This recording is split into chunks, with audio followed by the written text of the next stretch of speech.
ధ్యానించుకుందాము.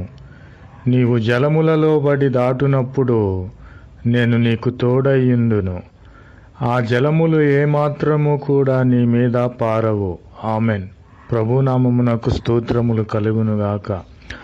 జలములలో పడి మనము వెళ్ళినప్పుడు ఆ జలములు ఏమీయో కూడా మనలను ఏమీ చేయవు. ఎందుకంటే ప్రభువైన క్రీస్తు వారు మనకు తోడుగా ఉన్నారు.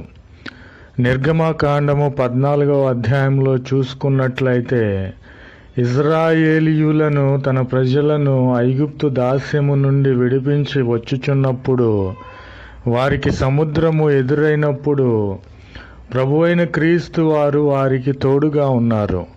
నిర్గమకాండము 14వ అధ్యాయము. తోడుగా ఉండి ఆ జలములలో నుండి వారిని దాటించి ఉన్నాడు. ఆ జలములను ఆ సముద్రం